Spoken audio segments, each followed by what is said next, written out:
The future of work is now, and it's moving faster. That's the real promise and expectation of Gen AI.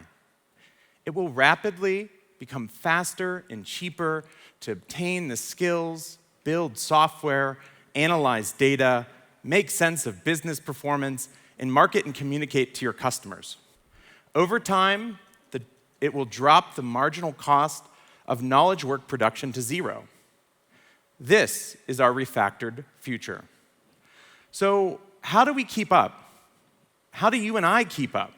And how do we harness this change and ensure that human creativity, human intelligence, stays at the forefront?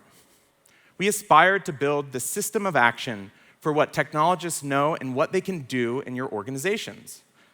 And quite frankly, we see this as an evolution of our business and product strategy, not a revolution. It's additive to our roots, known for the highest quality, technologist-focused content, all under one roof. Immersive, hands-on experiences that meet your people where they are.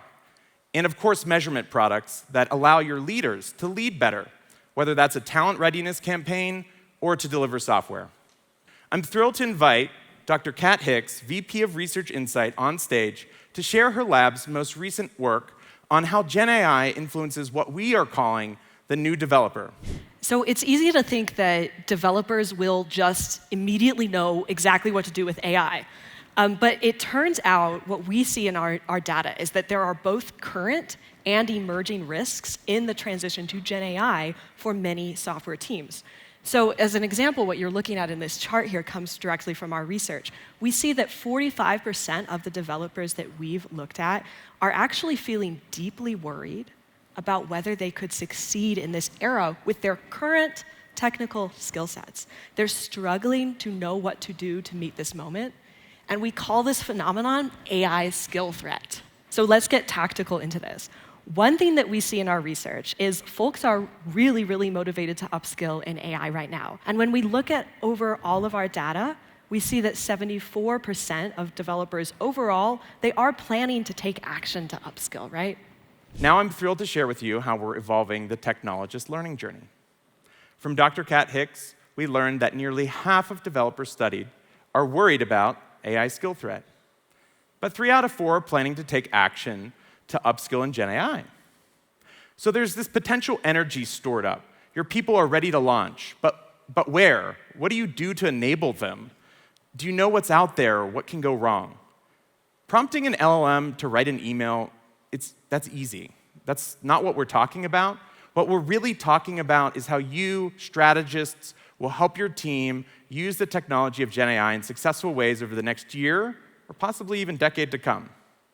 It's complex, just like cloud or engineering transformation is or was. But we're ready to help you navigate this transformation just as we've always done. To evolve the technologist learning journey, we commit to 3 things: educating the world on it, immersing the world in it, and of course, creating new experiences with it. We believe that the way Gen AI is being taught is setting learners up for failure and getting in the way of using it successfully. Now, there's a number of different reasons for this, but to focus on just a few. First is a general mismatch in terms of audience. And I should really say audiences, because there are several very different audiences for generative AI. So any one-size-fits-all approach is doomed from the very start. And next, it is so often being taught using trivial examples.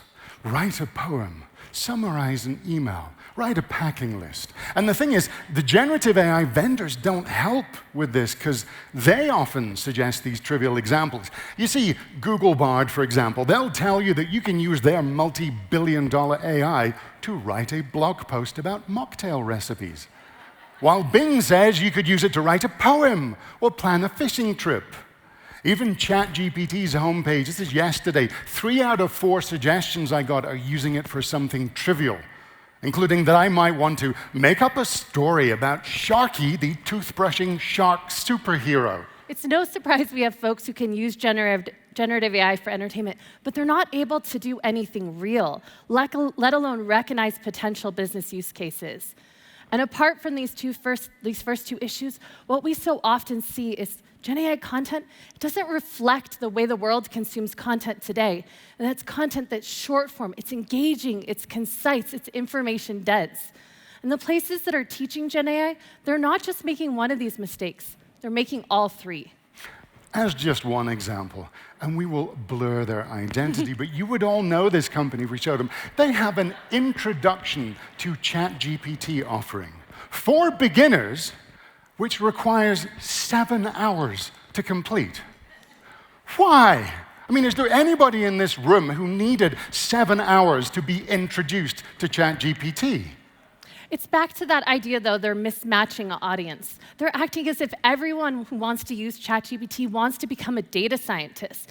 And within 2 minutes of the so-called introduction, you're set into long explanations of tokenization and how probability distribution works. All right, some of you might remember back in the mid-90s when the web first became a thing.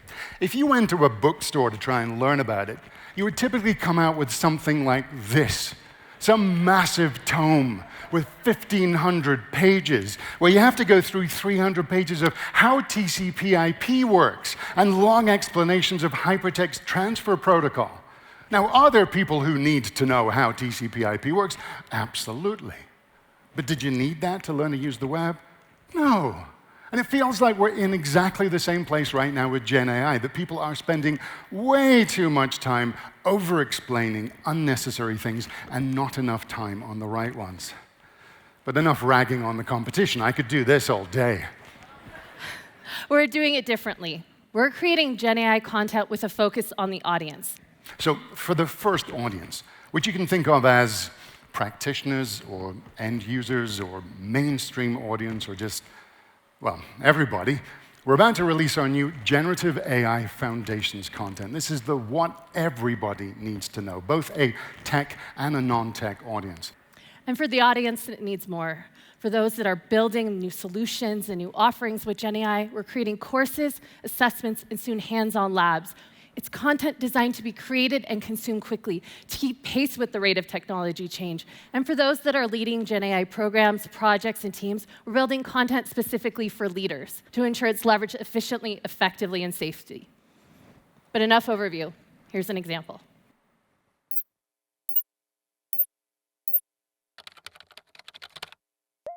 Are you ready? Here we go.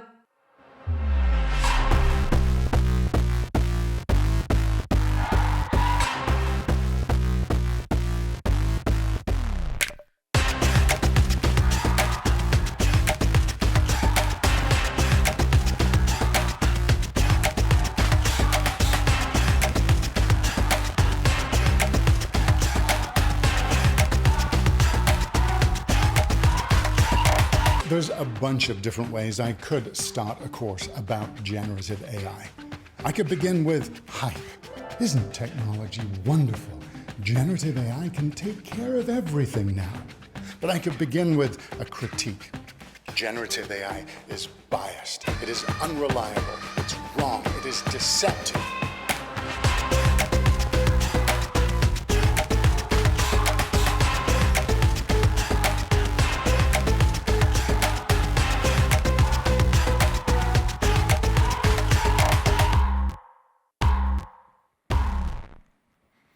As you can see, we spent quite a bit of time and effort to create content that's engaging. But this isn't simply for entertainment. This content is created with the core principle that we build content and we adapt content for how learners actually consume content. And that's short-form content. It's concise, it's engaging, it's less filler, less fluff. Here's an example of what we mean by short-form content. It's easy to see bias in generative AI. Use any of the image generating tools like Midjourney, DALL-E, or Stable Diffusion, and ask for an image that represents a particular kind of job, like I want a picture of a professor. You'll get multiple options, but do you see a certain similarity in the results? Let's try another. What does a software developer look like? And one more. How about a preschool teacher? Okay, we can understand why we get these results. These tools were trained on millions of existing images. Images with these keywords have often skewed to a particular gender, age, and skin color. But the AI can end up reinforcing this, as if all professors have to now look like 60-year-old bearded white guys. Can you get Gen AI to be more diverse? Absolutely, but you have to ask for it. And to ask for it, you need to notice when this is happening. So the point of this is that was just 52 seconds. But it makes a point. It has an opening. It has 3 relevant real-world examples. It has a call to action. It is complete. And for most people watching it, you get it.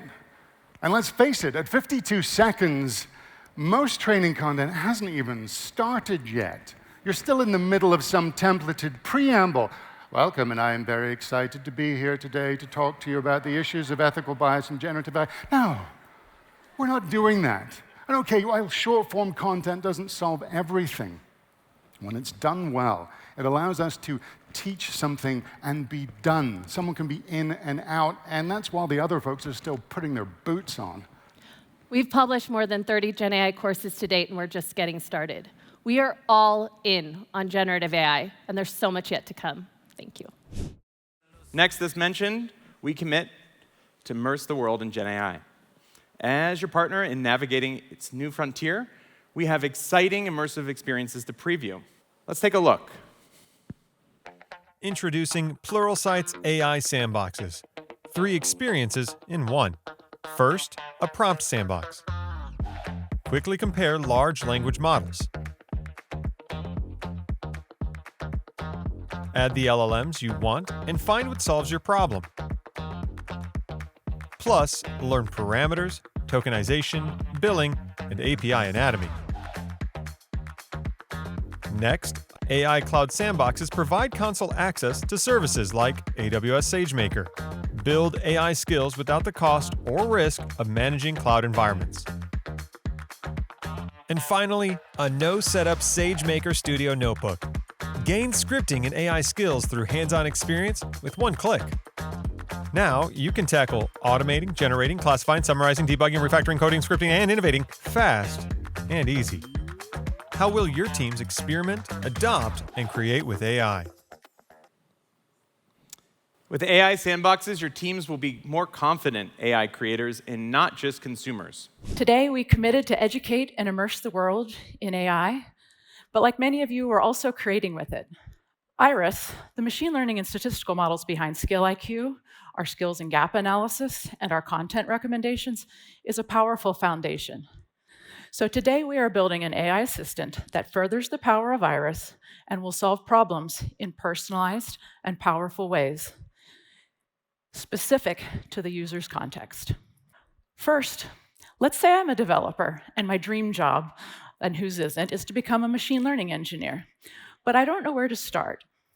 So I begin talking to the AI assistant. I share my current role and my goal, and I ask for help. The assistant advises me on the steps I should take, and it helps me find Pluralsight courses to support them. Now, I know I have some ground to cover between my current skills and those I need, and I'd like to know, where should I start? So I ask, what's the best order in which to approach this coursework? Then the assistant builds a more detailed learning plan for me with all of that content. I've also been thinking about them. I'm curious about, are there any certifications that might help me land my dream job? The assistant efficiently educates me on some certifications that may be helpful and why, providing me with information that will inform what I decide to pursue. So based on that information, I decide that I'm interested in the AWS cert, and I want to know, how do I get started preparing for it? The context-aware assistant gives me next steps from Pluralsight courseware mapped to the specifics of that certification. Now I'm ready to get started, and I want it to be as easy as possible to move through the content and track my progress. So I asked the assistant to make a Pluralsight skills channel for me, pre-filled with what we just talked about, and it's mapped to my personal learning and my career objectives. And it does. Now, imagine I'm a leader looking to upskill a team. Historically, I've relied on my best guess as to the skills we need for different situations, and I've browsed and searched the Pluralsight library to find the right content for my team. But now I can start with my own librarian. And instead of searching for content, I share my context and the problem I'm trying to solve. I tell the assistant about how I have a Python team and we've inherited a Java app that needs to be maintained. I ask the assistant to help me figure out how can they take this on. It suggests courseware, but it also asks clarifying questions about my team and my objectives so that it can provide me with a more specific answer. So I share a bit more. The team is experienced in Python, but not Java, and I need help moving them from one language to the other. And the assistant suggests courses that specifically support this transition and tells me why they are relevant. Now, I'm also worried about how quickly we need to shift. So I share that we actually have a 2-week deadline before we own the app's maintenance, and I ask, where should we start? It creates a holistic plan for me, and importantly, it suggests which Pluralsight courses will make the biggest difference given the clock. These are just 2 examples of how GenAI-powered Assistant enables the user to share their problem and their goals, not just search for information. Further, the conversational experience allows them to refine and clarify the goals and provide additional information and background context. We're working to bring this experience to all of you quickly. Yeah, I think there's probably a lot of elements that are similar to how we build products based on sort of personas, right? And I think there might be some key elements in your framework like that. Could you share a little bit more? Yeah, absolutely, absolutely. So, we're really thinking about all of the different personas and these different learners across the organization. So the first thought was, how do we workshop the concept of the who, right? Who is it that needs to learn about AI? Now, a user persona is nothing more than a realistic view of a user profile. What are their behaviors? What are their needs? What are their interests? This gives us a better view of the person that we are trying to upskill, and then we move on to what they need. So each persona is going to have learning objectives. Learning objectives need to be brief and clear and specific kind of views of what the outcomes are. What is it that the learner needs to be able to do, right? What is it that they need to be able to show that they have learned? Now, many of our learning objectives will be common across persona. So you've got your AI fundamentals, you've got your art of the possible, you've got risk and confidentiality and bias and ethics and all of those things in references to how Amgen thinks about it. But some of the objectives are going to be very particular to persona as well. Okay, so punchline. Yes. How does Amgen think about it? What were the personas that you came up with? Yes. So this is kind of wild because I was in the back listening to Simon talk, and we did not lift this, but our personas are leader, builder, and user, right? So spot on.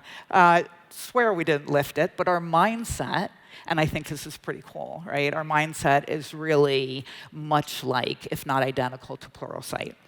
So our leader is the person in the leader position who has the ability to affect change. They are responsible for making decisions. They are the visionaries and the ones who own executing the AI vision. So here you can think of executive management, you can think of directors and team leads. When we think of our builder, this is our technical audience. They are more technical than any other persona. They have comfort with different kinds of technologies, but not necessarily AI, right? They may have a conversational knowledge. They might have a deep knowledge. So here we've got, throughout Amgen, certainly architects, software engineers, many data scientists, and that's our builder. User now encompasses the many, many non-technical roles throughout Amgen. So you've got folks who are really thinking about utilizing AI to move their quality and their efficiency forward around the products and processes that they support. So these could be folks like myself, learning and development, right? Project managers, product managers, communication specialists, technical writers, all throughout Amgen. So these are our three. Awesome. Yeah. Last question for you. Yes. How have you actually put this framework and personas into action, and also what's next for you? Absolutely. Yes. So the outcome of workshopping the personas was to work very closely with our Pluralsight partners to think through curated, personalized learning pathways. So each persona has a learning pathway, and they all start with the AI skills IQ, which, by the way, is not easy. If you haven't taken it, it will humble you. I'm not going to tell you what my percentage was the first time that I took it. You can always improve. You can always improve and identify those skills gaps. Right? So we followed the skills IQ with Pluralsight content, adding to that Amgen content, because we're constantly looking to make that content relevant for the Amgen learner. Following developing that first draft of curated pathways, we launched them on one of our digital learning days at Amgen, which is a time that we set aside for online learning, for SME sessions. Staff dive in globally and engage in that content. We had hundreds of users trying it out. And now it is test and learn. Now it's test and learn. Do our pathways meet the need of the persona? We focused very much on the who, right? So thinking about the who and the human, does it meet the needs of that individual? Do we find that we're meeting the objectives that we set aside to each one of those, for each one of those personas? So to us, the framework was really bookended by the who and what does success look like, right? And after that comes the how. So is the how working? Is the pathway working for us? But we're keeping our eyes on the who, the North Star, and that what does success look like? Going forward, we're testing and learning, and most importantly, and I'll end with this, application and measurement. How do we really know that the learning has taken place? These folks need to be able to apply their learnings to their work. We have scores of projects that have been submitted around Amgen, ideas for utilizing AI to move our mission forward.